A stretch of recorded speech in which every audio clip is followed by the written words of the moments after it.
Internet ಮೂಲಕ ವೇಶ್ಯಾವಾಟಿಕೆ ದಂಧೆಯಲ್ಲಿ ತೊಡಗಿದ್ದ ಓರ್ವ ಮಹಿಳೆ ಸೇರಿ 3 ಆರೋಪಿಗಳನ್ನು ಬೆಂಗಳೂರಿನ ಸಿಸಿಬಿ ಪೊಲೀಸರು ಬಂಧಿಸಿದ್ದಾರೆ. ಮಡಿವಾಳದ ವೆಂಕಟೇಶ್ವರ ಲೇಔಟ್ನ ಮನೆಯೊಂದರ ಮೇಲೆ ದಾಳಿ ನಡೆಸಿದ ಸಿಸಿಬಿ ಪೊಲೀಸರು ಹಾಸನ ಮೂಲದ ಶ್ರೀನಿವಾಸ್, ಹೊಸಕೋಟೆಯ ಎನ್ ಶ್ರೀನಿವಾಸ್ ಹಾಗೂ ಆಶಾ ಶೇಖ್ ಅನ್ನೋರನ್ನ ಬಂಧಿಸಿದ್ದಾರೆ. ಇವರು ಇಂಟರ್ನೆಟ್ನಲ್ಲಿ my sexy body waiting for you Bengaluru ಎಂಬ ಜಾಹೀರಾತು ನೀಡಿ ಗಿರಾಕಿಗಳನ್ನು ಸೆಳೆಯುತ್ತಾ ಇದ್ರು ಅಂತ ಗೊತ್ತಾಗಿದೆ. ಬಂಧಿತರಿಂದ 17,000 ರೂಪಾಯಿ ನಗದು, 3 ಮೊಬೈಲ್ಗಳನ್ನು ವಶಪಡಿಸಿಕೊಳ್ಳಲಾಗಿದೆ. ಮತ್ತೊಬ್ಬ ಆರೋಪಿ ರವಿ ಎಂಬಾತ ತಲೆಮರೆಸಿಕೊಂಡಿದ್ದು ಆತನಿಗಾಗಿ ಪೊಲೀಸರು ಬಲೆ ಬೀಸಿದ್ದಾರೆ.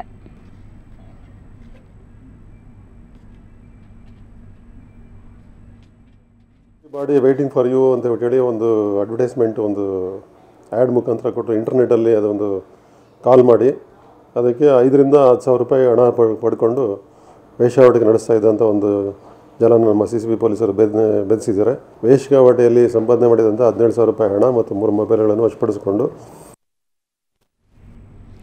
ಮೆಟ್ರೋ ರೈಲು ಓಡಾಟವನ್ನು ಆರಂಭಿಸಿ ಅದಾಗಲೇ 1 ತಿಂಗಳು ಕಳೆದು ಹೋಗಿದೆ.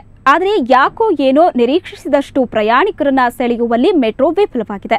ಹಾಗಾದರೆ ತಿಂಗಳಲ್ಲಿ ಎಷ್ಟು ಜನ ಓಡಾಡಿದ್ರು, ಎಷ್ಟು ಹಣ ಸಂಗ್ರಹವಾಯಿತು ಅನ್ನೋದರ ಬಗ್ಗೆ ಒಂದು ವರದಿ ಇಲ್ಲಿದೆ.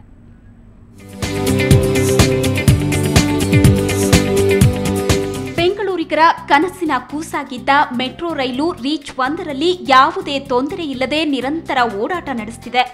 ಯಶಸ್ವಿ 1 ತಿಂಗಳು ಪೂರೈಸಿದೆ. ಆದರೆ ಯಾಕೋ ನಿರೀಕ್ಷಿಸಿದಷ್ಟು ಜನ ಮಾತ್ರ ಮೆಟ್ರೋ ರೈಲು ಹತ್ತಿಲ್ಲ. ಇನ್ನು ನಿತ್ಯ ಓಡಾಡೋರಿಗಿಂತ ಮೆಟ್ರೋ ರೈಲು ಅಂತ ನೋಡೋಕೆ ಬರೋ ಪ್ರಯಾಣಿಕರೇ ಹೆಚ್ಚಿದ್ದಾರೆ. ಬಿಎಂಆರ್ಸಿಎಲ್ ಬಿಡುಗಡೆ ಮಾಡಿರೋ 1 ತಿಂಗಳ ವರದಿಯಲ್ಲಿ ಇದು ಸಾಬೀತಾಗಿದೆ. ಅಕ್ಟೋಬರ್ 20ರಂದು ಮೆಟ್ರೋ ಪ್ರಯಾಣ ಆರಂಭಿಸಿದ್ದು ಪ್ರತಿದಿನ ಸರಾಸರಿ 41,390 ಮಂದಿ ಪ್ರಯಾಣಿಸುತ್ತಿದ್ದಾರೆ. ಪ್ರತಿದಿನ ಸರಾಸರಿ 6,67,262 ರೂಪಾಯಿ ಸಂಗ್ರಹವಾಗುತ್ತಿದೆ. ಇನ್ನು ಅಕ್ಟೋಬರ್ 20ರಿಂದ ನವೆಂಬರ್ 20ರವರೆಗೆ ಒಟ್ಟು 13,24,488 ಮಂದಿ ಪ್ರಯಾಣ ಮಾಡಿದ್ದಾರೆ. ಇದರಿಂದ 1 ತಿಂಗಳಲ್ಲಿ ಒಟ್ಟು 2,13,52,378 ರೂಪಾಯಿ ಸಂಗ್ರಹವಾಗಿದೆ. ಇದುವರೆಗೆ ತಮ್ಮ ನಿತ್ಯ ಕೆಲಸ ಕಾರ್ಯಗಳಿಗಾಗಿ ಮೆಟ್ರೋ ರೈಲು ಬಳಸಿದವರ ಸಂಖ್ಯೆ ತೀರಾ ಕಡಿಮೆ. ಮೆಟ್ರೋ ರೈಲಿನಲ್ಲಿ ಒಮ್ಮೆ ಓಡಾಡೋಣ, ರಜೆಯಲ್ಲಿ ಹೆಂಡತಿ ಮಕ್ಕಳ ಜೊತೆ ಮೆಟ್ರೋದಲ್ಲಿ ತಿರುಗಿ ಬರೋಣ ಅಂತ ಬಂದವರೇ ಹೆಚ್ಚು. ಇದಕ್ಕೆ ಈ ಅಂಕಿಅಂಶಗಳೇ ಸಾಕ್ಷಿ. ಯಾಕಂದ್ರೆ ರಜೆ ದಿನ ಹಾಗೂ ಭಾನುವಾರಗಳನ್ನ ಬಿಟ್ಟು ಉಳಿದ ದಿನಗಳಲ್ಲಿ ಪ್ರಯಾಣಿಕರ ಸಂಖ್ಯೆ 30,000 ದಾಟಿಲ್ಲ. ಮೆಟ್ರೋ ಆರಂಭವಾದ ಮೇಲೆ ಮೊದಲ ಭಾನುವಾರ 85,004 ಮಂದಿ ಮೆಟ್ರೋ ರೈಲಿನಲ್ಲಿ ಓಡಾಡಿದ್ದಾರೆ. ಎರಡನೇ ಭಾನುವಾರ 60,483 ಮಂದಿ ಪ್ರಯಾಣಿಸಿದ್ದಾರೆ. ಮೂರನೇ ಭಾನುವಾರ 61,010 ಮಂದಿ, ನಾಲ್ಕನೇ ಭಾನುವಾರ 61,290 ಮಂದಿ ಮೆಟ್ರೋ ರೈಲಿನಲ್ಲಿ ಸಂಚಾರ ಮಾಡಿದ್ದಾರೆ. ಐದನೇ ಭಾನುವಾರ 52,972 ಪ್ರಯಾಣಿಕರು ರೈಲಿನಲ್ಲಿ ಪ್ರಯಾಣ ಬೆಳೆಸಿದ್ದಾರೆ. ಇನ್ನು ಅಕ್ಟೋಬರ್ 27ರಂದು ದೀಪಾವಳಿ ಹಬ್ಬದ ರಜೆ ಇದ್ದರಿಂದ ಆವತ್ತು 69,115 ಮಂದಿ ಹಾಗೂ ಕನ್ನಡ ರಾಜ್ಯೋತ್ಸವದ ದಿನ 49,555 ಮಂದಿ ಮೆಟ್ರೋದಲ್ಲಿ ಓಡಾಡಿದ್ದಾರೆ. ಒಟ್ನಲ್ಲಿ ನಮ್ಮ ಮೆಟ್ರೋ ಯಾವುದೇ ಅಡೆತಡೆ ಇಲ್ಲದೆ 1 ತಿಂಗಳು ಪೂರೈಸಿ 2ನೇ ತಿಂಗಳಲ್ಲಿ ಮುನ್ನಡೀತಾ ಇದೆ. ಆದರೆ ಟಿಕೆಟ್ ದರ ಜಾಸ್ತಿಯಾಗಿದ್ದರಿಂದಲೋ ಅಥವಾ ಬೇರೆ ಯಾವ ಕಾರಣಕ್ಕೋ ಏನೋ ಪ್ರಯಾಣಿಕರ ಸಂಖ್ಯೆ ಕಡಿಮೆಯಾಗುತ್ತಲೇ ಇದೆ. ಬಿಎಂಆರ್ಸಿಎಲ್ ಅಧಿಕಾರಿಗಳು ಇದಕ್ಕೆ ಕಾರಣ ಹುಡುಕಬೇಕಾಗಿದೆ. ಬ್ಯೂರೋ ರಿಪೋರ್ಟ್, ಸುವರ್ಣ ನ್ಯೂಸ್ 24/7.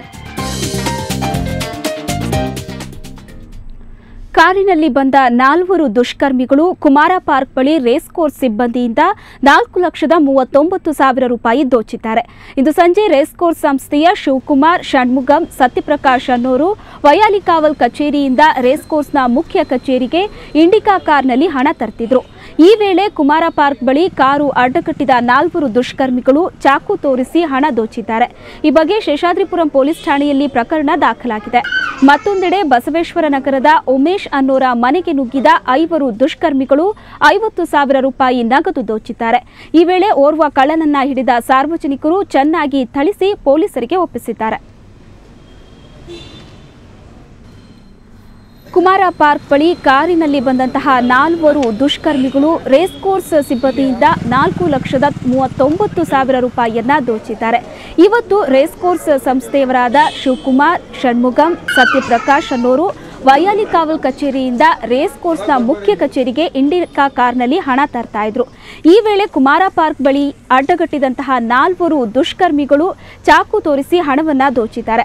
ಈ ಬಗ್ಗೆ ಶೇಷಾದ್ರಿಪುರಂ ಪೊಲೀಸ್ ಠಾಣೆಯಲ್ಲಿ ಈ ಪ್ರಕರಣ ದಾಖಲಾಗಿದೆ.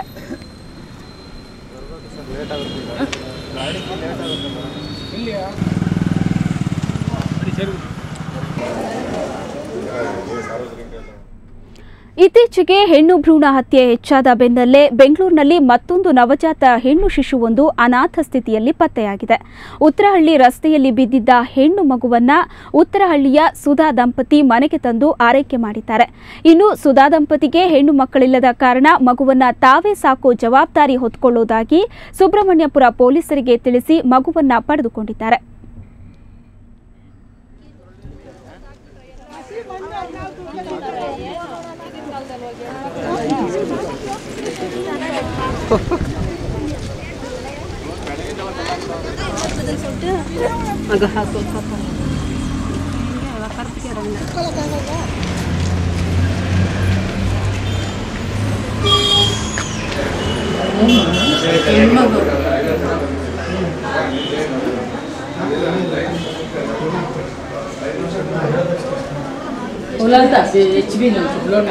ಹೋಗ್ತಾ ಇದ್ದಾಗ ಈ ಕಡೆ ಮಗು ಅಳೋ ಸೌಂಡ್ ಬಂತು. ನಾನು ಏನು ಅಂತ ತಿರ್ಗಿ ನೋಡೋಷ್ಟ್ರಲ್ಲಿ ಕವರ್ ಅಲ್ಲಾಡ್ತಾ ಇತ್ತು, ಕೆಂಪು ಕವರ್. ಸರಿ ಅಲ್ಲಿ ಬಂದು ನೋಡಿದ ತಕ್ಷಣ ಸರಿ ಮಗು ಅಂದ್ಬಿಟ್ಟು ಎತ್ಕೊಂಡು ಮನೆಗೆ ಹೋದೆ. ಯಾರಿಗೂ ಹೇಳಿಲ್ಲ ನಾನು ಬೆಳಗ್ಗೆ ಸ್ನಾನ ಮಾಡಿಸಿದಾಗ ಮಗು ಅಳೋದು ಎಲ್ಲರೂ ಕೇಳಿಸ್ಕೊಂಡು ಏನಾಯ್ತು ಏನಂತ. ಆಮೇಲೆ ನಾನು ಈ ಥರ ಸಿಕ್ತು ನನಗೆ ಅಂತ ಹೇಳಿದೆ ಅಷ್ಟೇ.